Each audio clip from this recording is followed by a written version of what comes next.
All right, welcome to Angry Cow Poetry in the Rialto living room. Thank you, so glad you're out here tonight.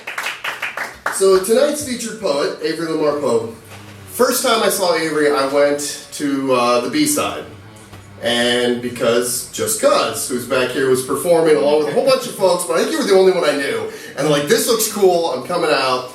And Avery goes on stage, and Avery starts doing this poem about breakfast, talking all about bacon and eggs. Now, as a vegan, listening to a poem where somebody's just going off on bacon and eggs, you're starting off kind of in the hole already for me. Like, to me, get to like, where am I really going to feel this poem when I'm sitting here thinking about the pig and the chicken and the stuff like this? And I mean, before that poem was done, I was sold. I was totally in that vibe. Even with the hindrance of the food, it was just an incredible piece. And I've heard Avery perform continually after that, and Avery is always amazing.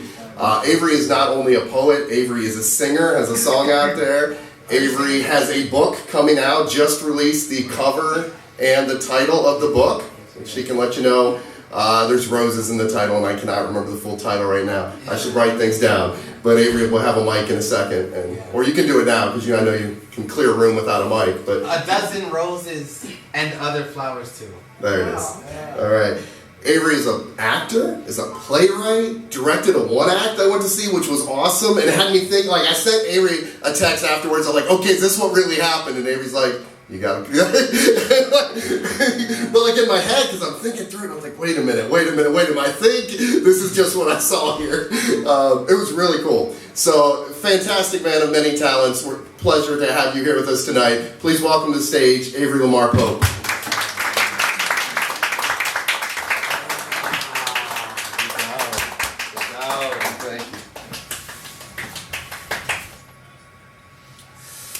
I love God. I say that with my whole chest. The best thing that ever happened to me was taking that first step and letting Him guide the rest. See, some cats I know get to blessing you in tongues, acting up like those cats in Acts when the Holy Spirit jumped on their back. See, this one cat I know gets to work by mixing spit and dirt to get you to see for the first time and time again. He's been my only friend. The only one I could depend on when I had no other friends. Makes no difference to me whether I hear about him in church or watch about him on TV. I know that so long as I breathe, He'll be there for me. Now, I know it's not all peppermints and rainbows. See, sometimes I still feel the heat. But I know it'll all be worth it when I hear, well done, my good and faithful servant. I take my seat up there with the heavens be, and I come down to the new earth after His healed and put that serpent in the dirt again and again and again. Lucifer lost again and again and again. Death has no power over me when I know the power comes from. Besides, how that cat gonna have control over me when he ain't even got the keys? See, Jesus came and took the keys, and like some college grads can say, He ain't doing it for. He did it in 3. Now, I'm just trying to talk to y'all about how I know my Savior to be, but let me slow it down and spit some real spill. Sometimes, if we being real, it's not thrilling or ideal to surrender to His will when you're dealing with stuff that we don't talk about in the church. Now, we don't talk about sex in the church or emotional wrecks in the church. There's so much mess in the church. I think that's why we got people over here wrecking the church and decking the church with 2 pieces and elbows to the chin saying, hey, the church over there preaching about sin, they're going to do the same sin they done caught me in. Well, whoever said we be perfect must be reading a wordless Bible, because the word says that we done all fallen short of the glory that God Himself is sitting in. But I understand. Church folk, anytime we open our mouths, we're supposed to be spitting love, but what are we actually talking about? We over here snickering and gossiping about pastors and who Deacon Johnson been rocking with, and Sister Neil's hat, and Brother Bill's situation. Knowing good and doggone well, ain't no love in that conversation. Yeah, we be giving our tithe and giving our offering, but often we sick and tired of giving our tithe and giving our offering, especially when we feel like we're not getting offered nothing in return. But I've learned that seeking and finding go hand in hand. Sowing and reaping works. If you give sowing and reaping a chance, just give His plan a chance. You done tried smoking and sipping and still got you missing them. Tried making more money, but you still feel funny running from your problems when you have nowhere to go. But He'll knock on your door. He'll tap on your window. If you got mustard seed faith, He'll see you through a peephole to show you that even though life feels bleak and deliverance feels slow, you can stop searching at any point and look up to the one you've been looking for. Poem. Thank you. How y'all doing tonight? Good. Y'all don't sound it. How y'all doing? Y'all doing all right? Yeah. Okay, so here's the thing. Look, I need vibes so that I can get vibes. So let me hear everybody say, yeah. Yeah. Okay. Okay. All I feel you. Smooth. So look, my name is Avery LaMar Pope. Capital M, yes, in Lamar. Yes, that is my full government name. No, you cannot be weird about it, yeah? Just like Keith was saying earlier with that, lovely introduction. Thank you so much. I am all those things. I'm an actor. I'm a playwright. I'm a poet. I'm a singer-songwriter and musician. I play piano. I'm a director. And I'm an artist educator. So usually instead of going into all of those titles, I typically just like to call myself a storyteller. Because that's what I do for a living. I tell stories. And typically do many different mediums. And so the reason why I wanted to open with that piece is because I want to introduce myself on the behalf of who I elect to represent. I can do any piece to begin with, but before you all know who I am, I want you all to know that I come from who he is. And that's always the foundation that I set for myself. Outside of that, I want to tell you all about how the night's going to go. Yeah? So first and foremost, if you all like what you hear, if y'all rock with me, all those things, y'all can slide on over to YouTube, look up my full name, don't forget the capital M, and subscribe to my YouTube channel. I got some videos up there, got some more that I want to drop, and I'm really stubborn about not dropping my next 2 videos until I get to 150 subscribers. So, I'm at about 140 now. So like if everybody in this room subscribes, then I'll be at like 148, 149. Then I can just blackmail my brother into subscribing into my channel. And then everything will be fine and I'll have more content to drop, right? If you elect to, I would love that. I also have music out. I have a new song out called I Got You, written by me, produced by me and my friend Tubi Fresco at Breakthrough Sounds over in Cleveland. And I love that song, I have more music dropping in the very near future. So just keep up with me and I'll try to do my best to give you all something to watch. But like Keith was saying, yes, I am releasing a book. And I'm really excited about that. Woo! Because this book has been in the works since the fall of 2020. I'll get into the specifics of it later because I got time. I can take it with y'all, right? Yeah. We like a little, okay, look, all of a sudden I got like aunties and uncles and all these people. Like, y'all are part of my family now. Yeah, you don't have a choice. I want your crew neck when you're done because I like throwback clothes. So all this stuff right here, we're going to be kicking it tonight. Cool? Cool. So this poem is a throwback. This is back from like maybe a couple years ago. One of the first poems I wrote that I performed on stage after I graduated college. So this piece is called I Do Not Love You. Yeah?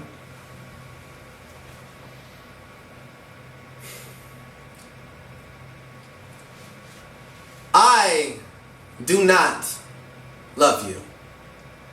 That word is much too tired to describe how awake this passion inside of me is for you. Much too overused in sonnets and songs to be of any use to me. Your body is not music to me. Your body is simply the reason that music exists. See, you have served as music's muse. Since music has music, then no, music is not a word. But there are no words to describe the song in your sonnet, so sometimes I make stuff up to help myself make sense. I don't understand how you've been a muse for so long, but I guess black really don't crack. The crack at the top of my voice when I try to sing your praises must be music to your ears, since you are the reason that music exists. Your stretch marks be like stringed instruments. Use my hands as bows to play your violins, your voice, a sexy, sultry saxophone sliding silky melodies across my cell phone. You don't have a name in my phone. But you don't need a name in my phone. See, everybody else is blocked, so you're the only one that gets through my phone. So I love it when you call me. I love the pet names that you call me. The honeydews and the honeyboos and the Hercules and the snooker bears, and only real ones get called snooker bear. Yeah. But I just love it when you call me love. Yeah. You get home from work, be so excited to talk to me. You be like, love. Okay. There's so many things I've gotta tell you. But don't be afraid, because I know how to deal with that dumb boss of yours. I'll kill him. Because I remember when you said hello to him and he didn't say anything back, and no one disrespects my baby girl. See, if we driving down the street and we at the traffic light and you cut in front of me as soon as the traffic light turns green, the very next traffic light very well may be the next crime scene because no one disrespects my baby girl. Now, some might say this is excessive, that I'm obsessive, and this might be an unhealthy addiction, but baby, you's addictive. More addicted to nicotine. See, niggas be fiending for a peep or a look-see to see who I got standing next to me. The only reason my gangster even has a lean. The fulfillment of all my hopes and my dreams. The final destination of my destiny. I don't want to go anywhere with you. I just don't want to be anywhere without you. I don't want to wake up next to you. I just don't want to wake up if I'm not next to you. I do not love you. But I can't find the words to express the way that I do feel about you. I don't know how I feel about you. But I know that I do not love you. Oh. Yeah. So here's the thing. Where was I? I was at B-side, because that's where one of the places that he saw me at. And when I was at B-side, after I got done doing that poem, like, somebody called me toxic in the audience. Like, they're like, this dude toxic. I'm not toxic. First of all, it was Khalil. I knew who it was too, and I'm just like, bro, you know me, man. Like, what's the message? Like, what do y'all think the message to that is? That poem. What do you all think the message of I Do Not Love You, the poem is? What do you all think the message is? Your feelings are too deep for that word. Yeah. Oh, thank you. So you all get me. I don't. Give it time, man. Give it time. Just give it a few minutes, yeah? Or years, or decades, right? But that's the point. It's like love. It's just everybody uses that word, right? However, like, who really knows what it means? That is explored in my book. You see how I segued that? Dude, Clutch. So smooth with it, right? But it is kind of explored in my book to kind of discuss, what is love? How do we love better? Why do we love? What are some of the faces and phases of love, right? And so, I feel like it's a good idea to kind of continue going down this train of love, right? And I want to talk about the poem that Keith brought up a moment ago in Breakfast. And the reason being is because when I wrote that poem, I'm going to share the story before, just because afterwards I'm probably going to say it a little bit more and then get out of y'all way, because I want to hear a lot of what y'all got to say. But that rhyme. I'm a poet, though. But so here's the thing. I don't like eating pork. Okay? I'm not going to sit here and say I'm vegan or vegetarian. Like, that's just not the way I live. Love to everybody who lives the way they want to live. However, I eat meat. Crucify me. I'm sorry. But there was one particular time, and I always talk about, like, the chronicles of living alone, right? Like, I live alone, right? I moved into my own apartment. That's a dangerous game, okay? It's a dangerous game because something happens to you, like, nobody knows what happened. And nobody knows that something happened to you. They just don't hear from you for, like, 3 days, and all of a sudden something terrible happened, right? So we're playing a dangerous game here. But one time I went to the grocery store, and I'm like, you know what? Every time I'm at my parents' house, they got some good bacon. So you know what? I'm going to get bacon this time. And I knew what to pick up because my dad had sent me to the store for them before. I'm like, okay, I'm going to get this piece of bacon, right? So this one morning, I swear to you all right now, I'm not even joking. I go to pick up the bacon. I come home. A couple days later, I cook the bacon, right? Now, I don't know if you all know this about bacon. Keith, maybe you knew it at one point in time and then, like, you don't know it anymore, like, or any of the other vegans in the room. But, like, bacon has a life of its own. So you're cooking bacon. It's like cooking grits. Like, you're cooking bacon right there. You got to be, like, protected. You gotta be covered, right? You gotta have sleeves on, hood on. Can't be having, like, no just regular t-shirt. Definitely don't cook with your shirt off, right? Like, you played a dangerous game there, right? But here I am. I never eat bacon. So, like, all of that teaching just went out of the window, right? So I'm standing here. The eye on the stove is right here. I am all the way across the kitchen, and I still get popped. I'm not even joking. Like, it's funny, but I'm being dead serious. I still get popped. So I'm like, you know what? Then the last line of the poem I'm about to do came to me. And so everybody always asks, like, is this poem about somebody? Like, you're so, like, connected, and you had to have been in love before. And I'm like, I'm a writer. I make stuff up. This is not about anybody at all. Right? It just wasn't. It was literally about the skillet and my near-death experience. It was those two coming together in beautiful poetry, yes? Yeah. So, with that being said, this piece is called Breakfast.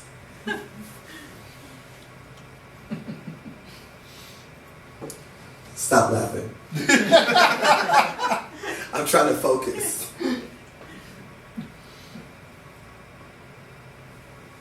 I'm going to drink some water. Everybody just take a deep breath. Hydrate.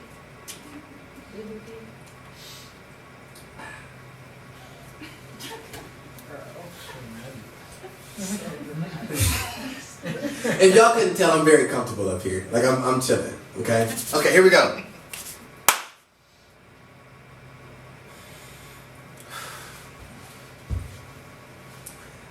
I loved cooking breakfast for you. Love that there was no morning after, just morning. Love that I knew that you were not a sausage or a ham girl. See, you loved bacon. You loved watching me cook bacon. That daring distance dance with the fork in my hands, because who dares stand still when they cook bacon? Your meal was dependent on your mood. So I could tell what you wanted to eat just by looking at you. If you was perky, well, you wanted something light. Maybe an omelet with veggies and cheese, no meats. You didn't want a heavy stomach in your way when it was time for you to take on the day. If you was chilling, it was chef's choice.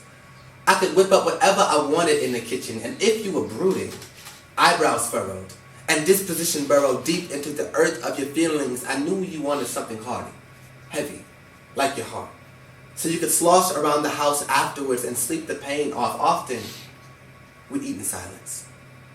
Words unable to describe just what this intimacy tastes like, until one day, with a silence was the single loudest thing I ever heard.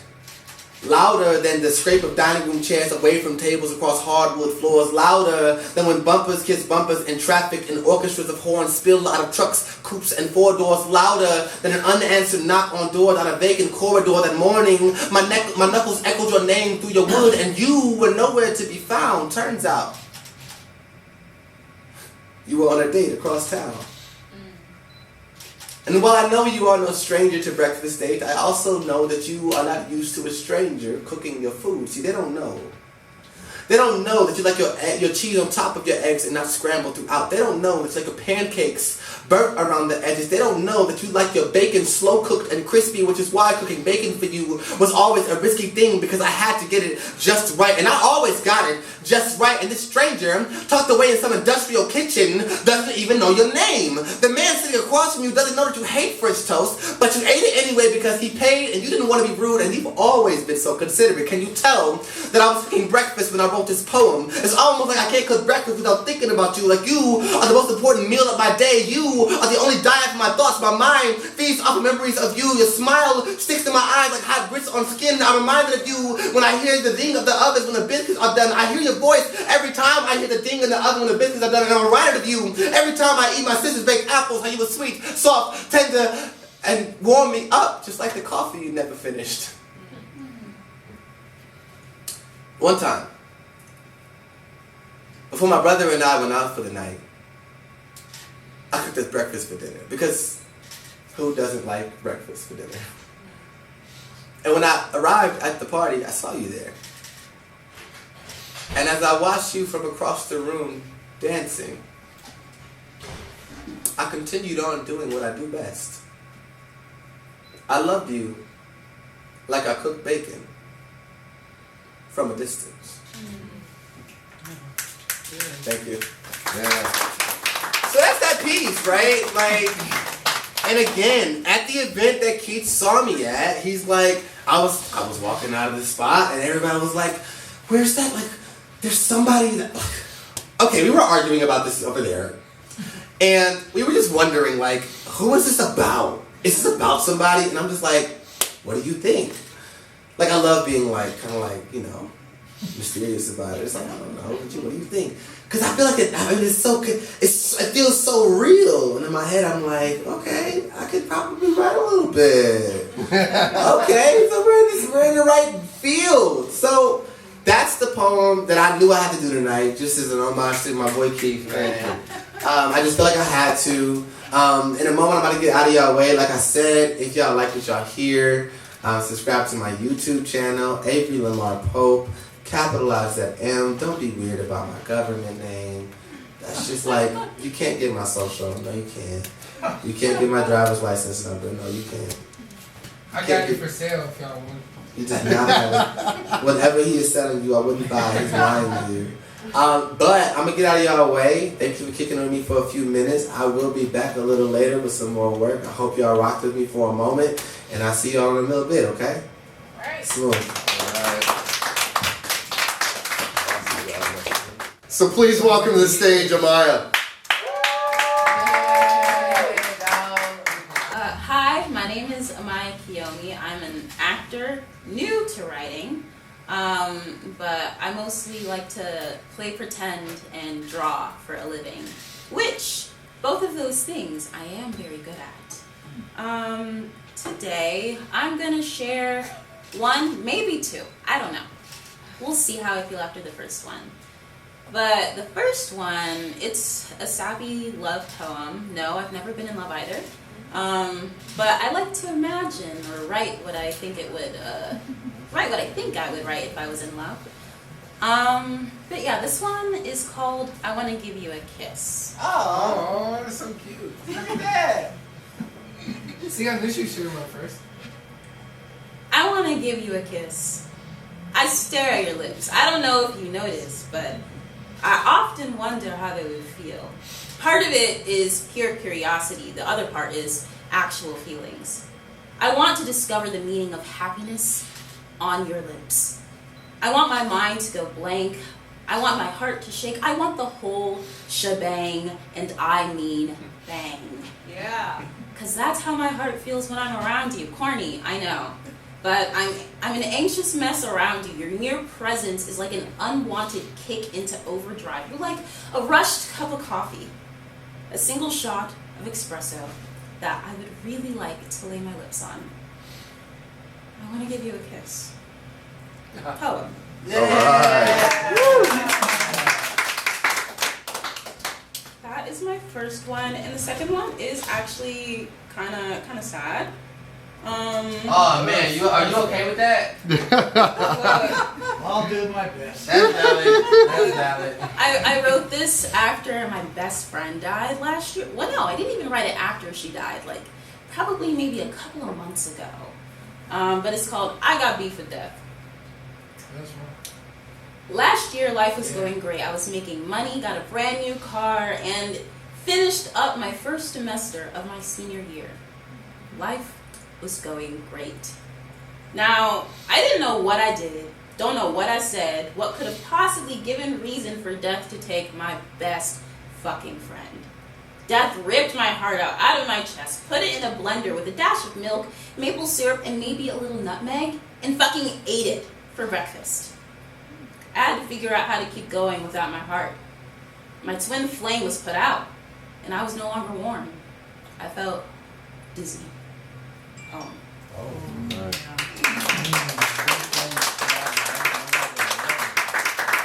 Good job. Yeah. Thank you. I'm not much of a social media person, so you can follow me if you want. It's at Amaya Kiyomi _ if you know how to spell it. It's KIYOMI AMAYA KIYOMI _. Yeah, that's me. All right. Thanks, Amaya. Thank you. Awesome. Yeah. Precious. All right. Let's go. So this. Am I allowed to? Yeah, go ahead, do the honors. This is Precious' first time on the mic See, reading right here, poetry. right on, wait. Right? So, nice warm welcome to the mic for Precious. I need this on camera. Thank you. Oh boy, you're making me nervous. Just don't turn the flash on. Yeah, bro, you try to take my game. Sorry, bro. Hi everyone, my name is Precious. I am a behavioral health coach. I work with kids through my organization.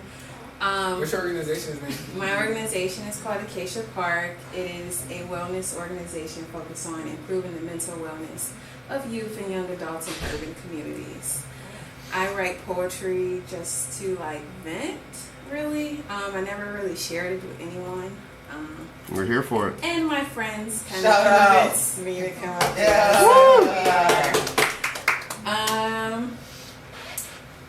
So I have a lot of unfinished work. This is something that's unfinished, but doesn't have a title. I want to hold your hand in every room that we walk in. When I speak, you hear me as though the world went silent. No need for the attention of others. My presence alone is vibrant. I expect flowers on every day and dates every week. Nope, never touching a door. Such a gentleman, he uses his coat to cover puddles on the floor. Yes, I know I'm the shit, but I like to be reassured, admired by my beauty, amazed by my brain, and all of the way I light up a space. I need to know that I'm protected, held tightly throughout the night, never feeling neglected.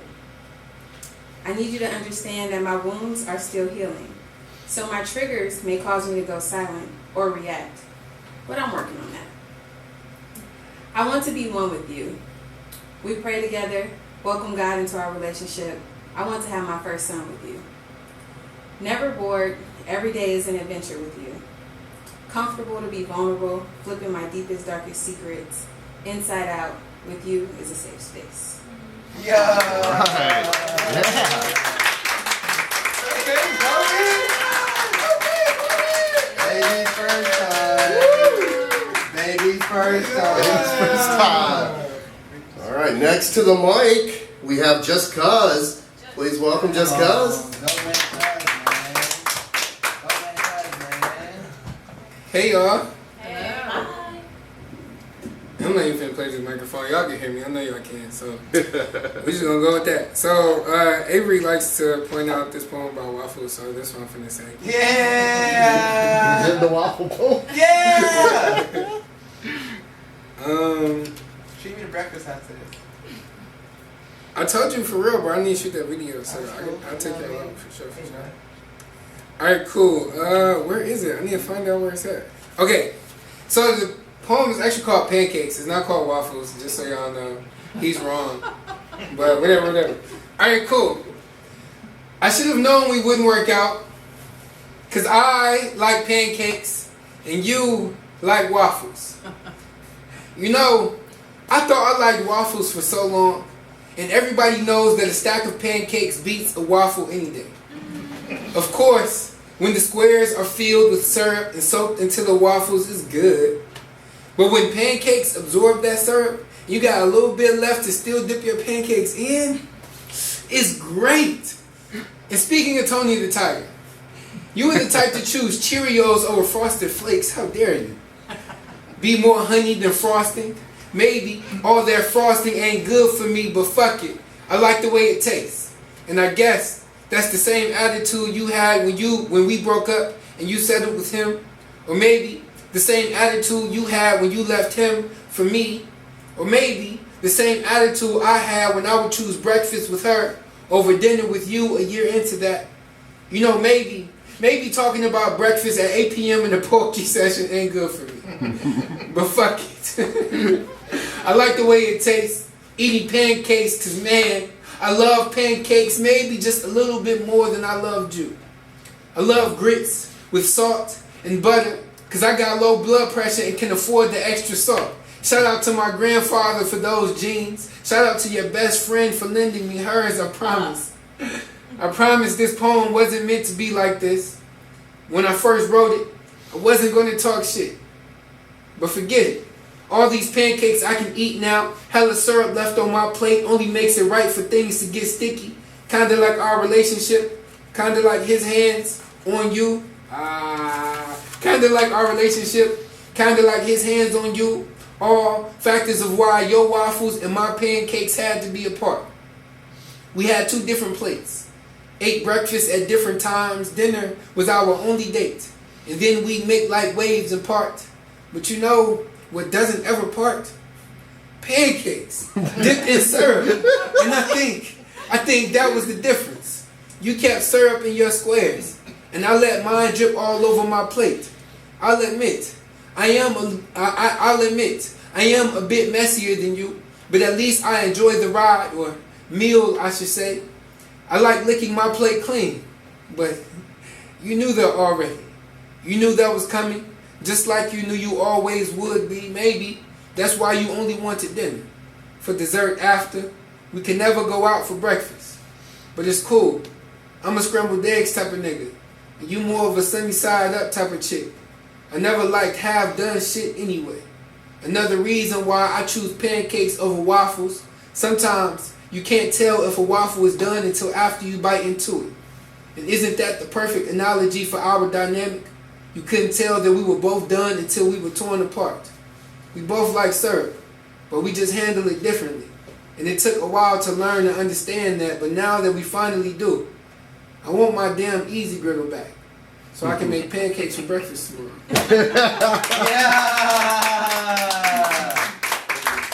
I need to like actually memorize that poem and like say it a lot better. You do. Anytime I read it. It's crazy though.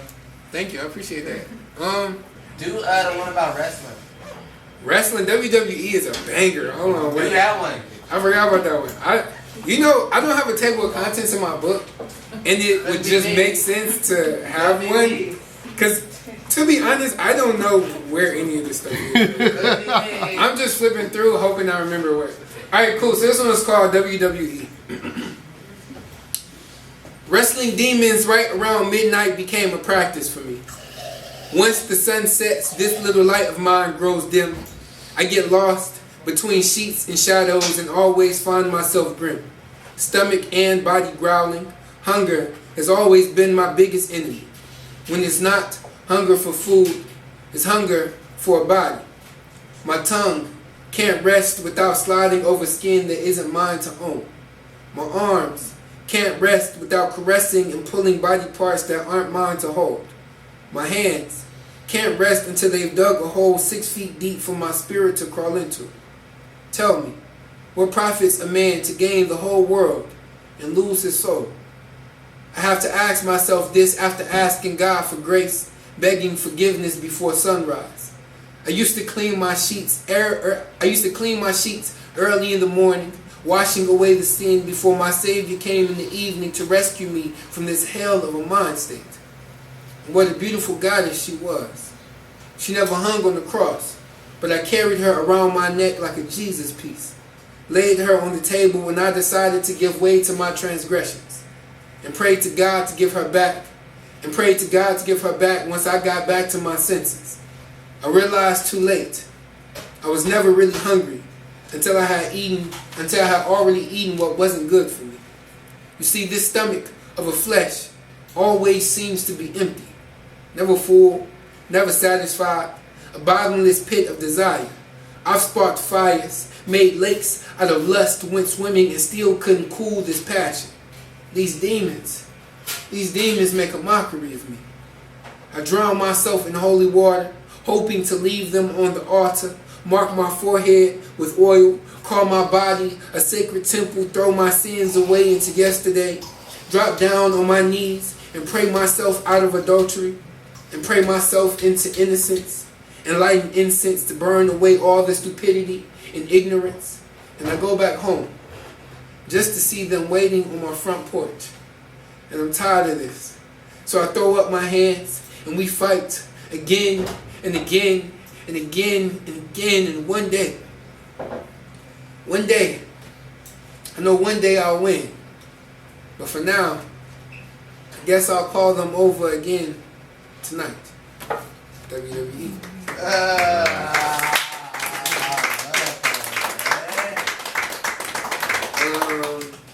Yeah, both of those poems, those are the poems. So somebody told me a while ago I was a love poet. I'm not a love poet because if y'all ever listen to poems I have about love, they are all tragic. They are all sad. I apologize. They sad, but it's cool though because I do be having happy love poems, but I'm not gonna say a happy love poem right now. I don't feel like it. I don't know which poem I want to do though. I I said I was gonna do one. I just don't know which one. Cops trying bases. You said what? Cops trying. Baseball? I gotta see if I remember it. If I remember it, we just gonna wing it. Okay, that's cool with y'all? That's cool. Cool. I ain't said this poem in like 6 or 7 months. My pops ran base like Jackie Robinson ran bases. $40,000 in 3 months. You see, Ben Franklin's were the only faces he touched. His career, however, was much more like Harold Chase's, one of the greatest players in the league yet. Media takeout would never make out his face because he got caught up in material distractions, fatal attractions, and a series of bad actions. You see, his faction became fiction when he went to prison. And just like Hal's, my dad's pals became non-existent. So he jumped from team to team, constantly proving to be one of the best players in the league, yet self-discipline failed him. His cricket train of thought derailed him. He mistook the 8-ball for a baseball and took a fall for the worst. I'm talking multiple falls like dirt all over his clothes. I mean dirt all over his name. I mean dirt all in his nose. You see, Hal checked first base and yet out was something my mother yelled multiple times in my youth.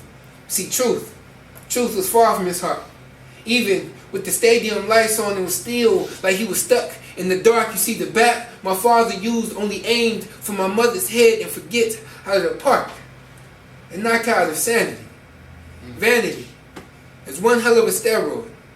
Jose Canseco behind closed doors, but Jackie Robinson on the Polaroids, you see, he posed as an excellent athlete. But what he possessed was pretentious potential. I'll admit his career was quite influential. I mean, looking at it statistically, his rankings were far from presidential. You see, numbers don't lie. And although he did, multiple times, at least you can still see the truth in his eyes being the windows that cracked out the life through a few curveballs his way. Shattering, isn't it? Watching all of your fans leave the stands. Tired of watching you strike out. But even with the stadium lights out, I'll still be the one to stay with my foam finger wavering, just waiting for him to finally hit the ball. Oh, thank you. All right. Appreciate you, kid. Yeah, thank you for it. This is a contrapuntal. So a contrapuntal, if you're not yet familiar, is a poem written in 2 columns. You read the first column down as the first piece, second column is the second piece. You read across, create a third piece. So this is called Statues Teaching History. Statues, marbleized on top of a horse, plaques of honor, engraved, basking in sunlight, perched on a pedestal, casting shadows, hiding in darkness the lingering bird shit, an undiscussed atrocity for all, the promised shine that never seems to come, another disappointment, another day. Teaching history. The ghost of history, pale white faces gallantly saving the day, the usual names in our young minds, heroes proudly built impossibly high over all below them. The reality of America's proclamations, with freedom preached loudly each day. Another lesson read with fanfare in an American history classroom. Statues teaching history. The ghost of history, marbleized pale white faces on top of a horse, gallantly saving the day. Plaques of honor, the usual names engraved in our young minds, basking in sunlight. Heroes proudly perched on a pedestal, built impossibly high, casting shadows over all below them, hiding in darkness the reality of the lingering bird shit. America's proclamations, an undiscussed atrocity, with freedom for all preached loudly. The promised shine each day that never seems to come. Another lesson, another disappointment read with fanfare. Another day in an American history classroom. Thank you. Appreciate that. All right, anything come to mind? Anybody want a specific piece? I don't remember which book it's in because I have 2 of them, but the one you wrote about Trump. The question on everybody's mind? Yeah. I think that's in this one. All right, you got it, Georgianne. Pretty sure it's in this one. Yeah, there's some thoughts in this one. So this was written when the previous president was in office. There's a video for this too. with like me, and I got, I don't know if it's like this big messy ass orange thing I taped up on my head, and I get to act out both sides.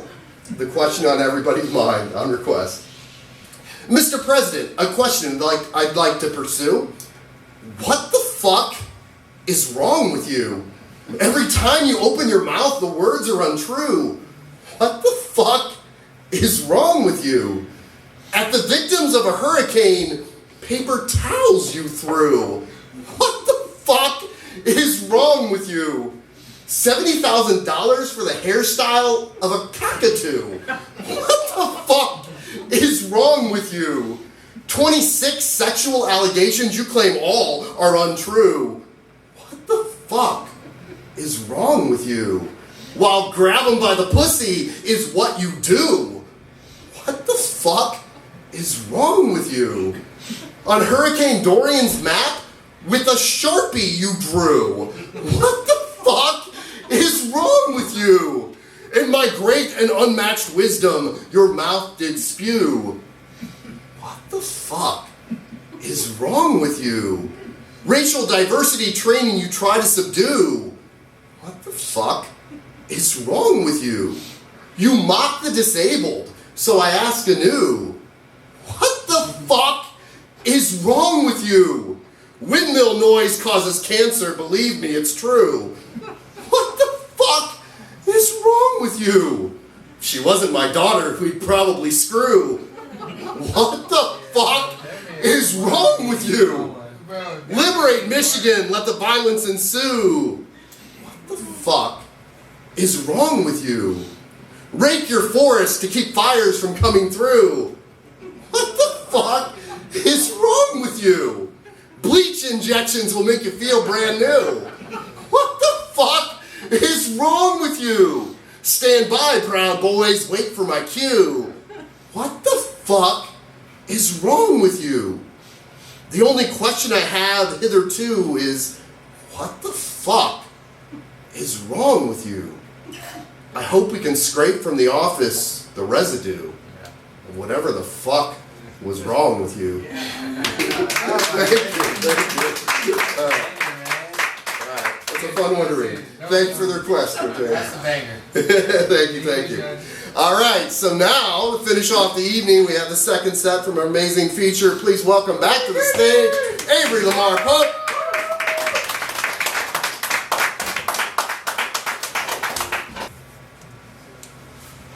For all of y'all that be out here dissing God, watch your mouth. I don't care if you big or small or 9 feet tall. I'll spit a verse quicker than David slaying that rock and watch your unbelieving self fall. Paul, before Damascus, won't have nothing on me, because some of y'all been asking for it. Scratch that, begging for it. Egging on the soldiers of the Savior like we don't stay strapped with that 2-edged sword, but I keep my Bible on me. Better yet, I keep it in me. Simply because you never know when someone's going to have to get pierced through to their bone and marrow. Now, Pharaoh tried it once before, but, well, we see how that ended up.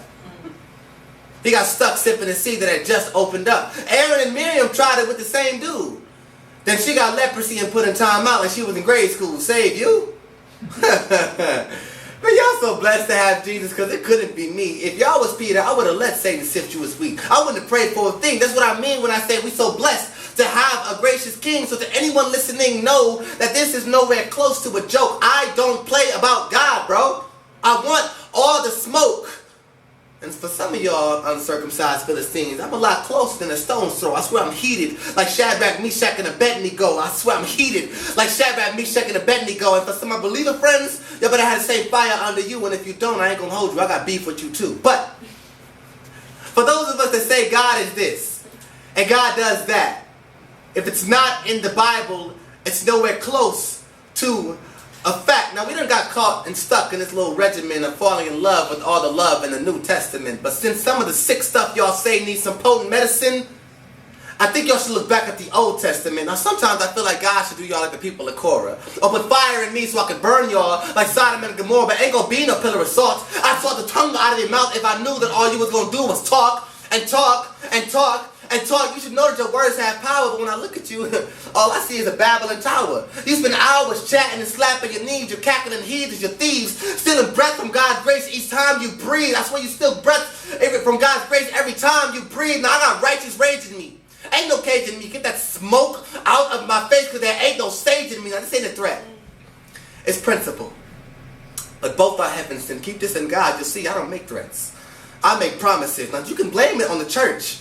But don't expect me to grieve when you have access to the same book you curse others for reading, curse others for preaching, reaching out like the serpent in the tongue's mouth, like the Garden of Eden when he was trying to pull everybody away from the Savior's teaching, trying to get them to follow your teaching. But ain't no power in your works.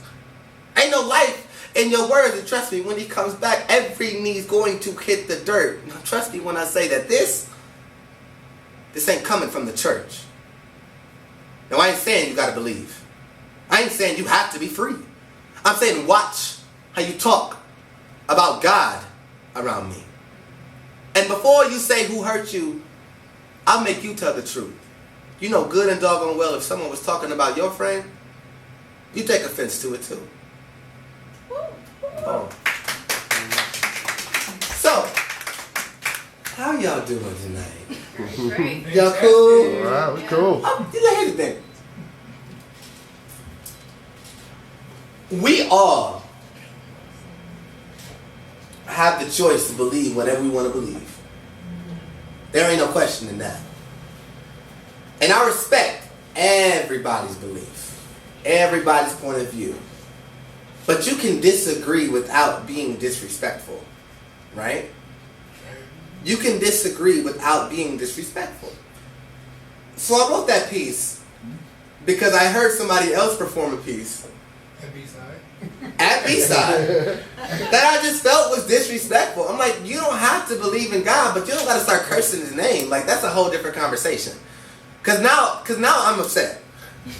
You know what I mean? Like, now I have to say something. And this is not how I usually am. Now, I am usually the person in the room that is open to challenging somebody else in the room. That is me. Yes, I'm just usually the person in the room that's open to challenging. That's just who I am. I'm not gonna say I'm quote unquote confrontational, but I ain't gonna shy away from nothing. Look, they can say what they want. I'm the one with the mic. Shut up. But no, for real though, like I'm just usually the one that wants to talk about stuff. We're gonna have a disagreement. Okay, let's have a disagreement. We don't have to get disrespectful about it. So that's why I wrote that piece. It's the second time I've ever performed it, right? And I don't usually perform it, but I think I'm gonna perform it more often because I just feel like sometimes we want to talk about things, but we don't because we don't want to offend anyone. But then I be wondering, like, okay, well then what if y'all offend me? Like, what if y'all start saying stuff that I don't agree with? Because I'm the person at the poetry slam or the open mic that'll come up here and start a fight in Jesus' name. You know what I mean? Like, that's just kind of me. So I wrote that piece as a response. And interestingly enough, like the person who wrote the piece that I wrote it in response to heard the piece, and like she was like, oh my gosh, like that's so great, like like I feel like I'm scared to talk to you now. Like I'm in my head, like no, don't be scared, just be respectful. Just be respectful. We don't gotta, you know what I'm saying? We ain't gotta have words. Just be respectful. Everybody should respect everybody's beliefs. Yeah, you don't have to agree with them, but you do have to respect them. So I was talking to Cuz in the back, and I was just telling him that's just not the pieces you warm up with. Like you just kind of gotta go for it. You know what I mean? You just kind of like just put it out there. But let's change the topics a little bit. Give me your name, please, my friend. Bill. Bill. Now, Bill, listen. I understand that some sad stuff is just like, man, like, it's like. I wasn't complaining. Okay, good. These next two pieces, I don't know if they're going to be all that much of an upper. Yeah. But I want to talk back about the book that I'm writing, right? Or I have written, and it's in the process of being published. Shout out to Cuz for helping me on that. Give Cuz a round of applause. Give him his roses, give him his flowers, because I promise you all I wouldn't have gotten it done without him. But it's called A Dozen Roses and Other Flowers Too. And to give you all a backstory about it, I'm originally a performance poet. Slams, performances, presentational, the whole 9 yards. And I didn't take a poetry class until my senior year of college. And so I figured, I want to challenge myself. I only want to write pieces that should be read. Like, I don't want to write pieces that can be performed. Like, can you read these aloud? Sure. But it's better if you read them, right? And so for that time, I just wrote poems that I thought should be read aloud. And I started to find a trend that I was writing them in iambic pentameter, and they were about love. So I'm like, you know what? I'm going to keep this going. So it was originally supposed to be called Love Poems in Verse, but that's boring, right? And then I realized that I had a dozen of the poems. So I'm like, okay, what can I call it? What can I call it? And then it wasn't released when I thought it was going to be released. So I just kind of like kept writing. And then just kept writing. And then kept writing to the point where now there's 22 poems in the book. So I'm like, well, they don't all got to be romantic. So some are like, oh, I love you so much. Oh my gosh. This is like so lovely. And then others are like, yeah, bro, I cheated. And I'm sorry. And I didn't mean to, but I ain't got no way else to say it, right? Like, and some are like, bro, the only reason we felt a slap because we haven't touched in years, bro. Like, you know what I mean? It's just, like the poems run the gambit. Yeah, and so this next piece I'm about to do is not in the book. However, it does have something to do with love. I'm also not a love poet. However, I think poets love writing about love. It's easy. It's just an easy topic, yeah?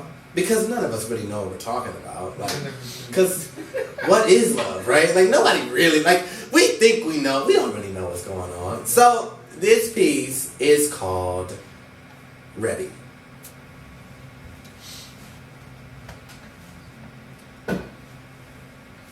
One sunny Sunday evening, my aunt said to me, "You have grown to be an amazing young man. I pray that one day God sends you a wife that's after your own heart." Now, I don't know what that looks like, but I know I can't wait to see. In the interim, my imagination jovially jumps about, retrieving old ideas from the recesses of my mind to join in their recess. Hopes swing from monkey bars to monkey bars, arms and hands holding on to possibility after possibility of who she might be. A light breeze briskly kisses my thoughts' cheeks as they slide down into the wood chips of my dreams, each cloudy one filled with the girl of my dreams. See, the girl of my dreams has clearly made my mind her playground. And when I think of how her body might feel in my arms, my heart does not skip a beat. Instead, my heart hopscotches to her arrival and double dutches in front of her. She could sing rhymes, speed up as much as she'd like. My heart will continue to temperately keep pace and make as helpful music. Her music. I wonder if she sings. If her voice be more soothing than propped up feet and stems of wine glasses in between fingers after a long day of work. See, I wonder if she drinks white wine or if she just be red wine, good for the heart. I bet she'd be good for my heart. Bet she pairs well with the steak-sized hole in my heart. Knows exactly how to seal that seam. Seems to know exactly how to stitch together that ragged rift that splits the scarlet that sits underneath this garment of ribs and chest. See, maybe she'd be the best sewer. Be able to needle and thread her way through all of my insecurities to find the root and truth of what lies underneath my soiled surface. Maybe she'd be the best sewer. Be expert at sowing seeds of peace and serenity into me. Be green thumb. Be just the one to prune my dead leaves. See, I've never seen a strong oak tree with rotted roots. Insistent oak tree is what she needs me to be. I wouldn't be surprised to find she knew exactly what seed we'd need. Maybe she'd be my tree planted by the waters. Strong and unmovable when the weight and heat of the world lays heavy on me. Maybe she'd be the bridge over my troubled waters.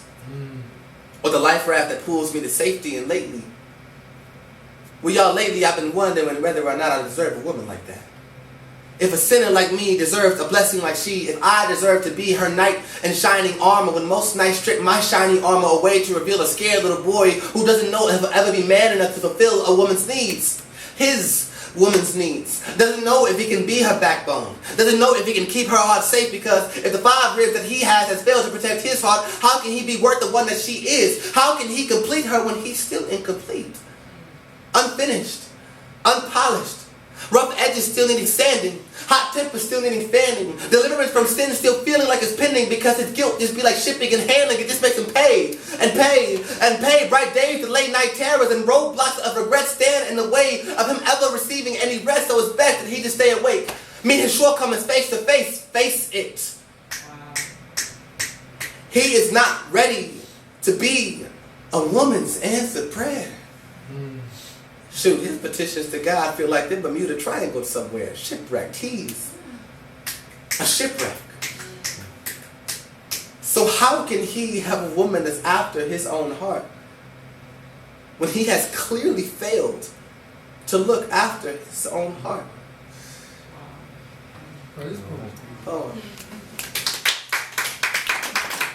Thank you. Yeah, you know, I think what it is, because this is a terrible segue to the next poem, but I think what it is, as a man, I think sometimes we recognize the fact that we don't think we're in a place where we should be married. We don't think we're in a place where we should be committed. And some people call it commitment issues. Some people call it trust issues. Some people call it scared of commitment. But I think if we think about the idea of being scared of commitment, it's not an abnormal concept. Nor is it a, detestable concept, right? It's not just some out of this world idea that like, oh my gosh, what is commitment? Anything to be scared of? It's like, no. Because if you have gotten to the point where you can commit to somebody for the rest of your life, you do want to ensure that you don't break them. You do want to ensure that you don't ruin them or ruin or break yourself. And so I think when she said that, because my aunt actually did say that, it's my Auntie Bonnie, shout out. But when she said that, like the poem came to me. I'm like, that's a poem. Because who's to say that I'll be ready when she comes? Yeah? So that's why I wrote that piece, It's one of my favorite pieces. I don't perform it often. I should perform it more. You should. You got a lot that you should. And I think it's real too. Yeah. Yeah. I think I should do it some more. I might do it tomorrow. Normalize commitment issues. Yeah, because I think it's honest, And that's what I like to. There's the segue. Thank you so much, Amaya. You're welcome. There's the segue. I like to be partner for a reason. Shout out, right? Shout out. I like to be honest, right? And my pieces, just like I said, I like to challenge, right? I like to present concepts that people really need to sit with and consider. And this next piece is, I think, if we're being honest with ourselves, we have vilified an individual in history that I'm not going to say he did a great thing. However, I feel like if we look at the scope of things, he's kind of cornered. And he doesn't really have anybody speaking to his side of the story. And while I don't think that his side of the story needs to be, glorified, I do think that we need to see it from his perspective. So this piece is called Storytime with Judas Iscariot.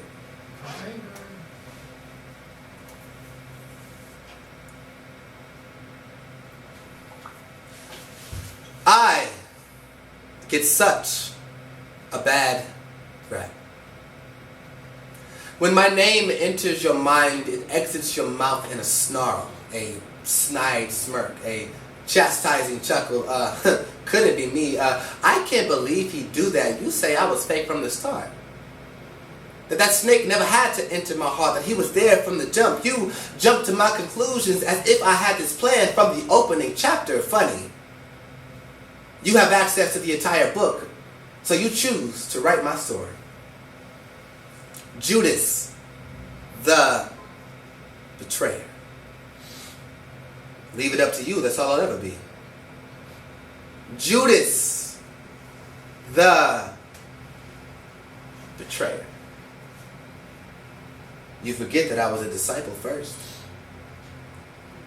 He was my friend before you ever heard of him. I walked with him long before I ever stood against him, and I was selected, handpicked. I was chosen by your Savior before he ever completed the task of securing your salvation. You forget that you and I both do the same thing. Throw dirt on Jesus' name with our actions. Or you know what? Maybe you don't forget. Maybe you choose to intentionally leave it out because you're more of a Peter, right? He did for Jesus, hot-tempered and down for anything, but you could never deny him, could you? Or maybe you more of a John, the disciple whom Jesus loved. You do realize he gave himself that nickname, right? I mean, what kind of loser gives himself his own nickname, but you just the same with your Jesus loves me, this I know hymns. Well, he loved me too, and I was one of the first anyways he decided to love because he knew what I would do and he chose to love me anyway, but you so John with it though. You be the one at the base of the cross too, huh? The only disciple who remained. You be without stain, wouldn't you, huh? A standalone example of for all of us to follow the proper way to love Jesus. You get the revelation too, right? But not the torture that came with it. Let you write your story. You be the perfect Christian. But give a permanent marker to another author and watch what happens. See, it makes sense, y'all. It makes sense why I never got a book. You'll never see the gospel according to Judas Iscariot in your Bible. See, I didn't stick around long enough to hear the good news. All I heard was ropes tying and creaking. I heard necks breaking, throats, natural flows being stopped. I heard skin tightening, and I heard breath struggling to escape from a chest that was truly broken for what it let inside his heart. He was crafty. He fooled me too. But I'm not stupid enough to expect pity from a group of people that blame Eve for getting tricked too. See, you too smart for that, ain't you?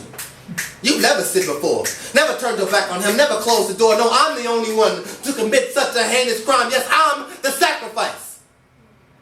Not like our friend. But I sacrificed my reputation. Gave up my side of the story so that you could see glory as I took the fall. And I didn't even have a choice in the matter.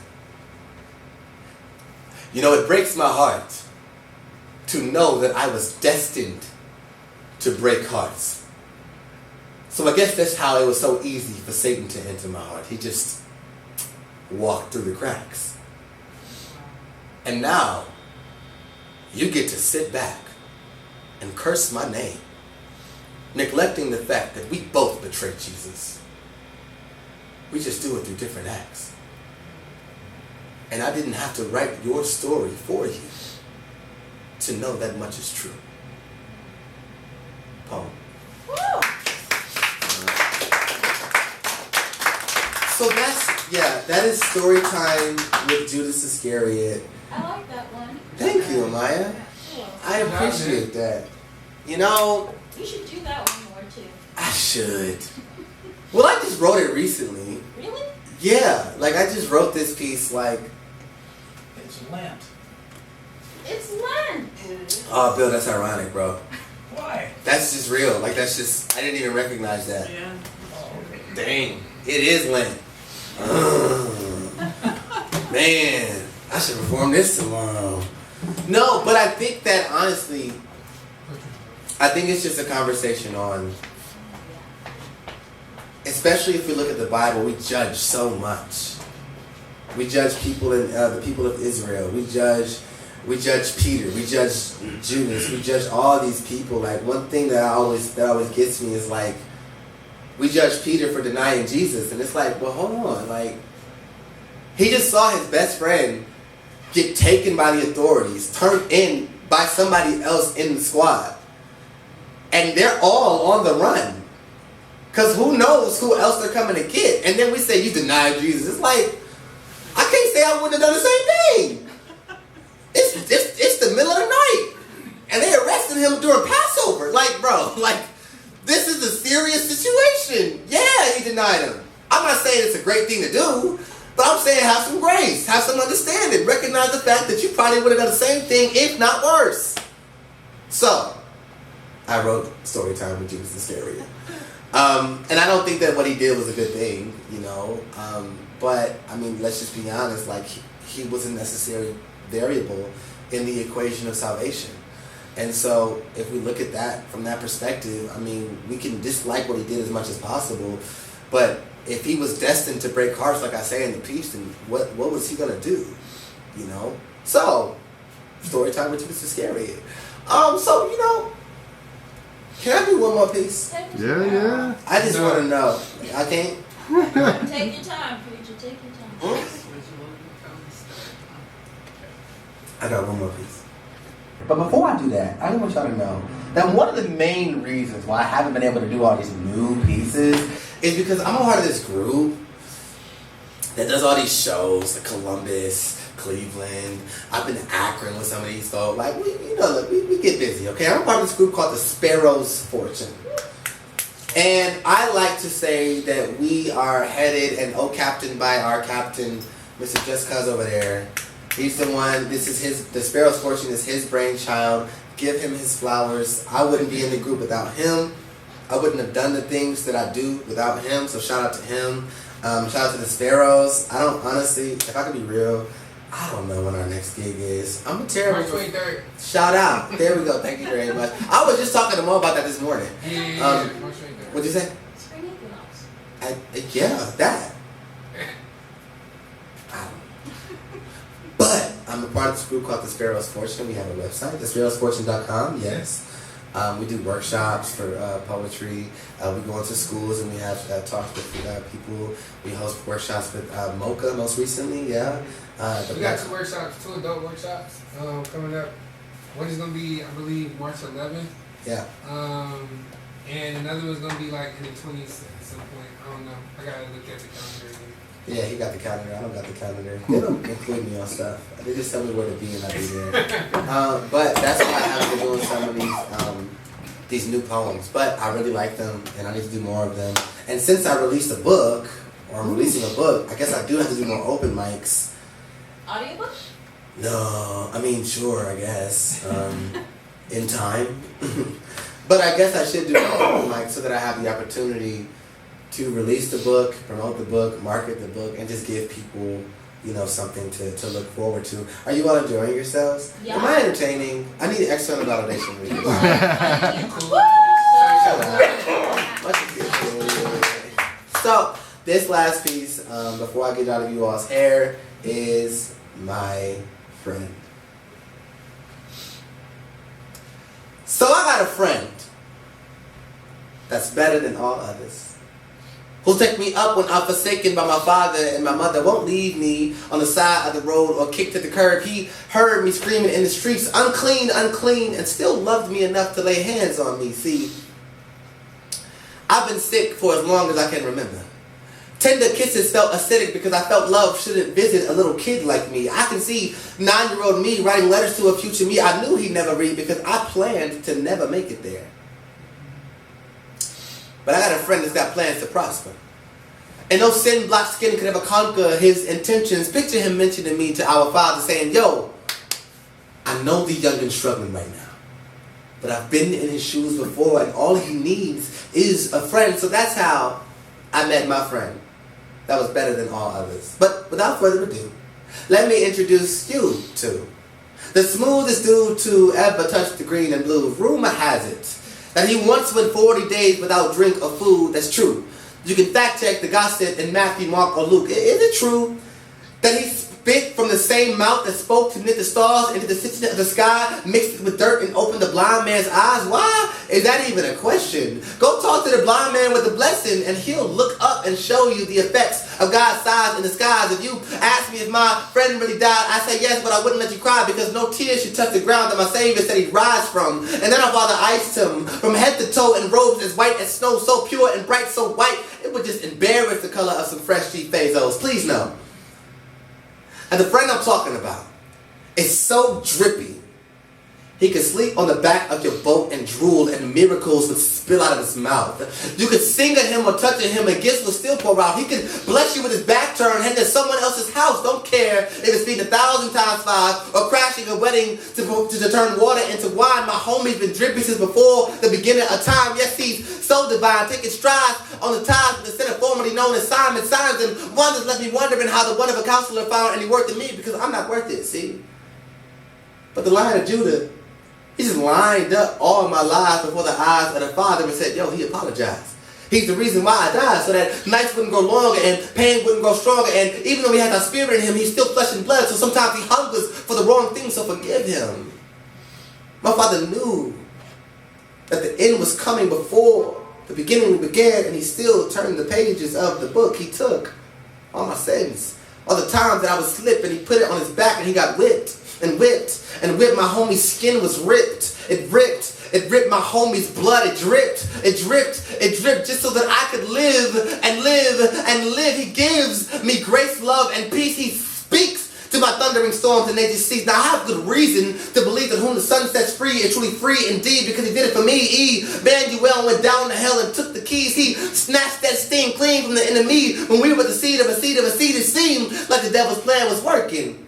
Till my friend came in, all perfect, fulfilling purpose, servicing the serpents that wanted to slither into his spirits. I wonder when they realized their plan wasn't working. So if you're looking for a friend, trust me, I got one. He is worth it. He's the best friend I didn't think or know to ask for. And if you want, you can meet him too. There's always room at the table for one more. Paul. Nice. Thank you all so much for sticking around. Keith, thank you so much for the opportunity. You know it's always love what you did, y'all. Like I said before, if y'all like what y'all was hearing, please subscribe to my YouTube channel so I can like drop all these videos, because I don't really have storage to keep them anymore. And then honestly, I'm gonna be probably drinking water over there, kicking it for another few minutes. If y'all wanna come chop it up with me, come chop it up with me. Outside of that, y'all be blessed, be loved, be amazing. It's on with y'all. All right. Avery LaMar Pope.